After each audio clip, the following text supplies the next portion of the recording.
នឹងឯងចឹងគ្រាន់តែបរិស័ទទាំងអស់ជាការនេះលោកប្រចាំកោទេអ្នកព្រះអង្គរាប់បញ្ញូព្រះអង្គបួសមុនទេនៅព្រះសិទ្ធបត្តនៈនៅកទេយវ័នយើងគ្រាន់តែណាមនេះអានុភាពគុណរបស់លោកក៏ដែលព្រះអង្គស្ថាបនាឯកតតិខាងរាប់បញ្ញូនឹងដើម្បី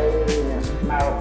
បញ្ជាក់អំពីរឿងប្រយោជន៍ជាធម្មតាទៅធ្វើដែរប្រយោជន៍ខ្លួនឯងដែលប្រយោជន៍ខ្លួនឯងហ្នឹងមិនមែនជារឿងវត្ថុការប្រគុណដែលប្រព្រឹត្តទៅជាការរំលោភជាតិជាជាប់អ្នករតីអីដើម្បីស្របសម្បត្តិលៀបជួបអីមកខ្លួនឯងមិនចិត្តតែខ្លួនឯងក្នុងរឿងហ្នឹងទេគឺត្រូវយើងបែងចែកទៅនឹងរឿងប្រយោជន៍ខ្លួនឯងដែលជាប្រយោជន៍នៃការរួចផុតจากទុក្ខធម្មតាអ្នកដែលប្រព្រឹត្តនៅក្នុងប្រយោជន៍ដើម្បីរួចផុតจากទុក្ខនេះរំលងជាប្រយោជន៍ដល់អ្នកដទៃជាពិតប្រាកដប៉ុន្តែគឺព្រះអង្គទ្រង់ប្រកាសសម្ដែងនៅក្នុងបេតកលេខ38បុគ្គលដែលរក្សាខ្លួនឯងនេះក្នុងប្រកបដោយចម្រើនអត្តថាឈ្មោះអរិសាអ្នកដទៃព្រោះដល់តែមានគុណធម៌ទៅអ្នកដទៃមកខ្សែគប់ក៏បានទទួលនៅសំអស់ជាសពដោយការខ្សែគប់ដណ្ដើមចឹងក្រៅលើបណ្ណានៅមកខ្សែគប់ជាមួយអ្នកដែលសម្មាទិដ្ឋិចឹងក្រៅលើណានឹងឯងហើយរួមទៅដោយការផ្សាយទានរួមទៅដោយអបច្ច័យណៈរួមទៅដោយសេចក្តីជ្រះថ្លាក្នុងចិត្តទៅទៀតគឺជាមួយគ្នានឹងព្រះអរិយបុគ្គលហ្នឹងមិនដូចជាលោកជាមហាជនក្នុងចក្រវាលទេបុគ្គលដែលមានពិសេសត្រង់នេះគឺប្រសើរក្រៃលែងណាស់អភិវឌ្ឍទៅលើជួបទៅតបសាយោចឹងប្រសើរណាស់អញ្ចឹងគឺរះកាត់ចិត្តហ្នឹងចេញពីអារម្មណ៍ដែលមកឲ្យយើងរួងហើយពេលយើងមានញាតិមិត្តណាបងប្អូនមកពីអារម្មណ៍ណាដែលមានមេត្តាអាហ្នឹងល្អទេតើគាត់មិនតែមានអារម្មណ៍ជាមួយអ្នកដែលនៅជុំវិញខ្លួនប៉ុន្តែតែប្រតិចារការរួងហើយគាត់ធ្លាក់ចូលទៅក្នុងឧបេក្ខាអញ្ចឹងជាការអប់រំព្រមវិហារជាមួយនឹងអ្នកដែលនៅជុំវិញខ្លួនគាត់នឹងក៏ស្ងប់រងាប់ទៅហើយបានពលិគឺស្វាដោយបញ្ញាបានបង្អើមទៅទីរស់ព្រះនិព្វានដែលខុសចាអំពីសភាពនៃលោកនេះដែលមានការរួងឯងមានការប្រចាំមានការខ្វាយខ្វល់ទៅនឹងឯងចឹងចូលមកដល់កម្រិតមួយដែលរៀនអប់រំចិត្តនឹងឯងឲ្យបានស្ងប់រងាប់នេះគឺជាការវឹកហាត់សំខាន់ណាស់បណ្ដាក្រៃលែងណាស់ដូច្នេះខ្ញុំទៅដល់បដាពីរឿងការដែលត្រូវអប់រំចិត្តឲ្យបានស្ងប់រងាប់ពីព្រោះមានព្រះសម្មាសម្ពុទ្ធជាបរមគ្រូដែលពុទ្ធបរិស័ទយើងមានសត្ថាតតពោធិសទ្ធាចឹងក៏វឹកហាត់អំពីការដែលត្រូវទទួលយកនៅអមតៈរស់ដល់ក្រៃលែងយ៉ាងណាអមតៈគឺព្រះនិព្វាននឹងចាត់តាំងអំពីបៃតេតាមកជាទៅចឹងយថាសម្បកតេខំធៀងឧទយៈយ៉ាង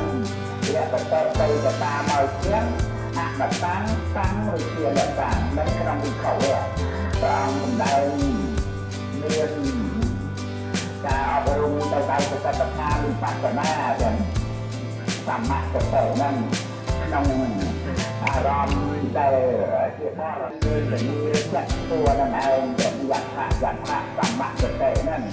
ខំជាយ៉ាងឧទយៈយ៉ាងឃើញខំនឹងឯងជាសង្ខារលោកដែលមិនមានអ្វីដែលគួរឲ្យប្រកាន់រួមហែងទេមិនឯងទៅចូលដល់កម្រិតមួយដែលមិនមានការរួមហែងតែតាណាពុទ្ធយាយោមជ្រាបបណ្ណាទៅតាមកម្រិតនៃបញ្ញាហ្នឹងដែលធម្មតាសត្វលោកយើងតែជាផ្សេងត្រូវការប្រាថ្នាជាមួយនឹងរបស់ខាងក្រៅអ្វីដែលជាទីប្រចាំជាទីរួមហើយដើម្បីឲ្យខ្លួនឯងបានមកហ្នឹងព្រោះមានសេចក្តីប្រចាំសញ្ញធម៌ហ្នឹងថាជាខ្លួនយើងដល់ប្រភេទសញ្ញធម៌ហ្នឹងឯងជាលៀបរូបអ អត់មានពីខ្លួនយើងទៅហើយនោះកង្វល់ដែលមិនត្រូវរស់អ្វីដែលឲ្យយើងនឹងក៏ត្រូវស្លាប់ទៅដែរនឹងឯងដែលលោកយើងនឹងភ្លេចឬក៏ថាមិនបានដឹងសេចក្តីស្លាប់តាមមិនខ្វល់តាមមិនរវល់ក្នុងចិត្តដណ្ដើមរស់នៅក្នុងប្រភេទមិនប្រកាន់មិនហួសហេតុលោកនេះតែតែជាសំខាន់លោកហ្នឹងដែលត្រូវគ្នាពីការខ្វាយខ្វល់ដោយការប្រកាន់ហួសហេតុហ្នឹងក៏ប៉ុណ្ណាទៅនឹងឯងយ៉ាងចឹងគឺថាលក្ខណៈទៅតែតាមឲ្យជាបានទៅតែតាមឲ្យជាដែលទៅទៅនឹងតាមឲ្យជានេះឯងគឺជាអមតៈរបស់អ្នកទៅចឹងនឹងឯងយ៉ាងអមតៈតាំងវិជាលក្ខណៈទៅតែតាមឲ្យជានេះគឺធ្វើឲ្យជីវិតរស់នៅដែលយើងគ្នាបានទេតែថាបណ្ដាហ្នឹងគឺបណ្ដាចូលដល់ដោយបញ្ញាស្មាក់ស្មាក់ទៅគ្រាន់តែពីការដែលយើងបំភ្លឺទៅមិនឯងឲ្យយើងបានដឹងថាមិនមែនសេចក្តីសុខរបស់យើងនៅក្នុងវត្ថុនៅក្នុងបុគ្គលនេះបុគ្គលនោះទេយើងកុំចេះតាមមិនប្រកាន់ទៅហួងហើយហ្នឹងចឹងគឺបបរិស័ទយើងនឹងបានសិក្សាឬទៅទៀតព្រោះស្ថិតនៅក្នុងស្មារតីរបស់យើងដែលត្រូវគ្រប់គ្រងចិត្តព្រះអង្គទ្រង់សម្ដែងពីការគ្រប់គ្រងចិត្តណាមិនមែនពីការបដិបដោយទេប៉ុន្តែអ្វីក៏ប្រគល់ទៅតាមហេតុបច្ច័យមិនឯងទៅតាមកម្មចឹងទៅឲ្យតែយើងស្ថិតនៅក្នុងការគ្រប់គ្រងចិត្តមានកម្មសតាបញ្ញារហូតដល់ទៅសមាធិនឹងឯងចូលក្នុងវិបស្សនាយើងទៅទៀតនឹងឯងចឹងគឺបានដឹងថាអ្វីត្រឹមត្រូវទៅតាមហេតុ100%ទៅចឹងគឺការដែលពុទ្ធបរិស័ទយើងបានព្រៀបដឹងថាសេចក្តីសុខហ្នឹងមិនមែននៅត្រង់ថាយើងចេះតែបានអីដូចចិត្តគឺធ្វើអីយើងអីនៅចិត្តយើងបានសុខយើងញ៉ាំសេចក្តីសុខរបស់យើងទៅនឹងទង្វើល្អទៅនឹងពាក្យសម្ដីល្អរបស់អ្នកដទៃអញ្ចឹងសេចក្តីសុខរបស់យើងនឹងមានលេងគ្រោងវាងប់ញួរគឺមិនបានស្វាប់ប្រវត្តិទៅទេនឹងឯងចាប់តែគឺធ្វើអីត្រូវចិត្តយើងឬក៏ចាប់តែថាយើងបានអីចូលចិត្តដូចចង់ដូចដំណងប្រាថ្នាបានសេចក្តីសុខនឹងគឺយើងរស់សុខទៅទេ